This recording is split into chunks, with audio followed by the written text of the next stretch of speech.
Hey everyone, it's your friend Kevin. Welcome to your divine inspirational message of the day.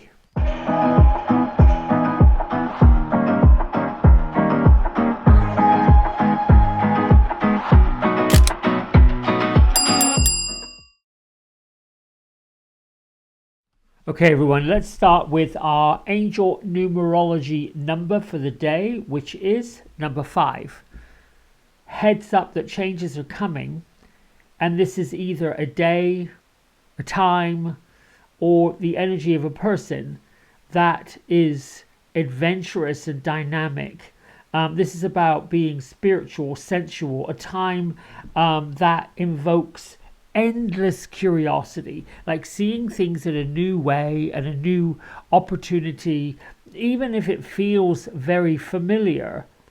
The number 5 energy invokes that curiosity where I want to look at something in a little bit different way. This is a time to be visionaries, looking at things with fresh eyes, like clean off the lens of your third eye, your clairvoyant skills. Also look for brand new opportunities that are coming up that are part of the great vision and plan that you may or may not have either forgotten about or even put on hold or felt like you needed to abandon them. No. All right, so let's get on with the cards to see how it all ties in. We're using Happier Me affirmation cards by Arion, and the one that I pulled for today for you is creative energy. Service surges through me and leads to new brilliant ideas. And we've all been given the gift of creative energy, imagination. So focus on accepting that you are a limitless spiritual being and your imagination will flourish. I like that message big time. We can lose sight of it in times of adversity. We are using the 22 Archangels Oracle deck, brand new deck by Kyle Gray again. And obviously no stranger, I shuffled and I got Orion. Orion is one of the star beings. He's actually the governor of the not the crown chakra, not the soul, the stellar gateway. This energy, this star being, lives between the realms, bringing the divine light, love, wisdom, clarity, and truth from the ethers, from spirit world, from different realms, and allows it to be filtered through us, brings us the downloads.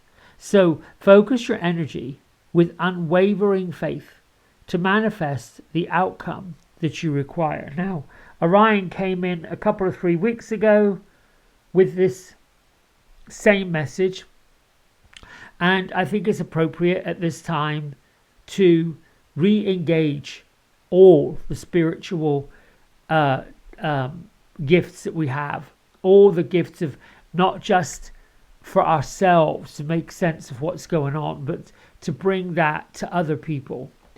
We're using the Angel Tarot cards. Last week we used the Fairy Tarot cards by Radley Valentine.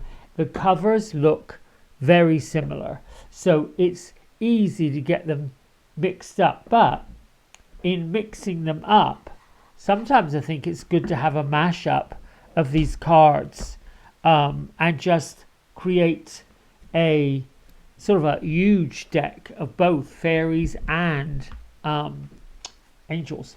So yes, I saw there was a 5 of fire, which would be the 5 of spring or the 5 of wands. Number 5 being change, action, being spring, being fire, being wands. So that's not appropriate. I should turn that deck over and find that card. My isms today are: I'm on the way to another wonderful experience, and I'm always in the flow of more and more greatness. I am grateful for all I've received so far, and for what is on the way. Grateful for the changes. Be grateful for the changes. Be grateful that you look through a new lens. Be grateful that you see things the way you haven't seen them before, but it doesn't have to be doom and gloom. Doesn't have to be negative. Doesn't have to be a problem. That's what others might have you believe about them. It doesn't have to apply to you. Gertrude and Beatrice. Do you want me to shuffle one more time? Yes. Now, I had to pay attention to where they were because they were kneeling down as if they were praying this morning. And I'm going to take the card off the top. Where are you? This is the Six of Earth. They were in a burial place, like a graveyard, which, startled me because most of the images when I see them, they are out front, they're at a tea party or a lake, or last week they went into a chapel and the heads were covered and they were bowed and they were praying. This week or today, they are in a graveyard. I'm asking, what is the significance of this and what do you want everyone to know? It is that the old part of who you are, the old shackles of where you were, are being lifted and ascended out. You are ascending above and beyond what you thought, what you believed, where you were as far as limiting beliefs, limiting thoughts, limiting ideas, and actually fear, which is ego. You are putting those to rest. Sometimes these resting places of our ascended ancestors can be a place of peace. Whenever we feel the soul and the spirit of someone that we know, someone that we love, someone that we are very close to, lifting and liberating. They've liberated themselves. Their soul is liberated from the physical confounds of this life, this body, this whatever you want to call this experience. And so Gertrude and Beatrice are here in reverence for the lost or the past souls of friends and loved ones, and even the masters. They are showing reverence to the personalities that we have been part of that limit us and limit our growth. So in other words, they're basically suggesting that we mourn the loss of the person that we are releasing from, we're letting go of, that inner child that felt slighted, that inner teenager that wasn't given enough, whatever that was, the now adult who has to really liberate and let go. If the new adult, the one that's emerging, wants to be seen, wants to be heard, and wants to come out of the so-called closet, if you will, whether that's a spiritual closet or I don't know. All right, let's get on with the card. Gifts of money, time, or effort, new career opportunities, and receiving a loan or paying off debts. Well, here we have the scales, and we've got angels balancing the scales. Beautiful butterfly angel. This actually feels like and looks like more of a fairy than an angel, but it came from the angel deck. So abundance is on the way to all of us. That's the part we have to lift away from. Scarcity, poverty consciousness, got too many bills, not enough to pay it. That's just ludicrous. You wouldn't have the bill if there wasn't money coming to pay it. A grateful heart rewards gratitude with more abundance. So you may want to be sort of like grateful, thankful for the bounty that's coming. You might even be the giver if you've got a bigger amount of money that you could use for somebody else. The gifts of finances can take other forms, such as the opportunity, advice, and that kind of thing.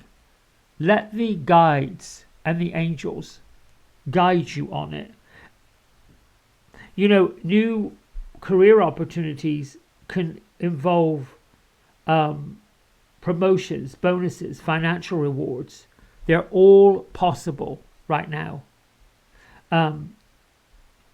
You may find an estate has been settled and you become a beneficiary.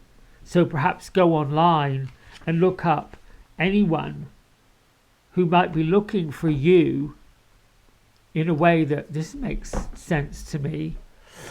Since Beatrice and Gertrude are in a graveyard, and since the sixth of earth is about abundance and unexpected opportunities popping in and releasing the limiting beliefs that that's not possible, I'm wondering now if some of you aren't going to hear from someone in your family that left you something or is thinking about leaving you something. Or maybe not that you're going to leave the earth, but maybe you feel a calling to share. You know, financial money, physical money, dollars, cash, no matter what denomination or what country they come from, has been the sore point, I think, since time began.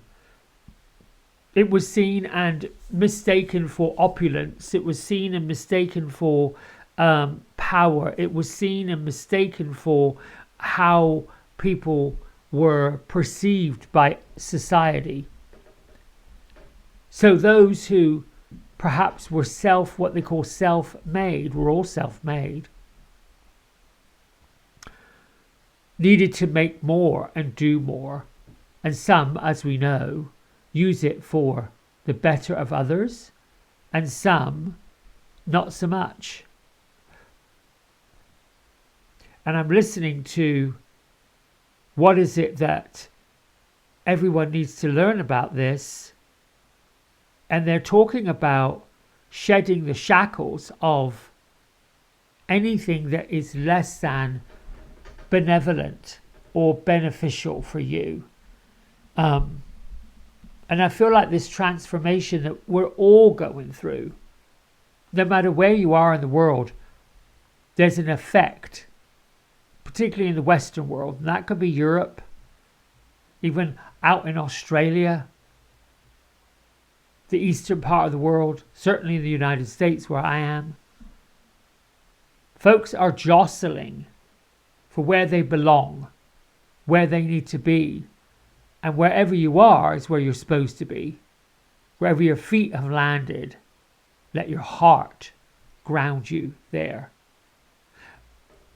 Using the physical grounding of Mother Nature, Earth, whether that's walking in a forest, like me this week, getting outside and really anchoring your foundation to where you are, that's the grounding. And then you implement love. It starts from what's inside of you. What do you absolutely love about yourself? What is it that you know for sure is incredibly blessed and spiritual and benevolent and without a doubt made for bigger and greater things? As many of you know, I channel not just some of the great masters, but Beatrice and Gertrude, their spiritual energies that become friends of ours. But those who have ascended that we knew in this lifetime, that shared the story of our lifetime, when they ascend into their non-physical existence, the one big message that they have for those of us that are still in a physical experience is treat it like an adventure. And whenever there is a contrast that is something that you weren't expecting, something that was not quite up to par, a disappointment, a challenge. The key is to clear and cancel and delete any of the negative talk. And the loved ones want us to know we are so connected and we are so powerful that just by a mere thought and affirmation and intention to lift beyond it takes it away. It removes it. But we have that choice. The same in the opposite can apply. We can, catastrophize it, horribilize it, make it out to be just the most terrible thing that could ever happen. I spoke about this a little bit yesterday. When those feelings come up, they don't feel good. When those feelings present themselves, it's, oh, goodness gracious. That's at the time where you've got to turn that around. That's why it's being shown. That's why it's being revealed. The pain becomes the purpose. The mess becomes the message. And that's when your guides and your angels and those who you love and care about in the non-physical rally round. You've seen it. Now we want you to delete it so that you can make room for the revelation. All right, my friends, I think that's it for today. I love you, I love you, I love you. Thanks for liking, subscribing, doing all the things you do. And don't forget, sign up Friday night, 6:30 Eastern, the happy hour at the Woo Woo Lounge. Thanks for that. Bye for now. Hey everybody, we hope you've enjoyed the video. If you did, don't forget to like, subscribe and share it with all your friends. Here's a QR code if you decide you'd like to get a private personal reading with me. I'm available most evenings and on the weekends. Just go over to the website, book in what session, 30 minutes, 60 minutes, and then fill in the contact information and I'll be back in touch. And if you feel kind enough, here is a link to my donation button. Energy exchange of any amount is always gratefully received. Until next time, be well, be blessed, and thanks so much for watching. Bye.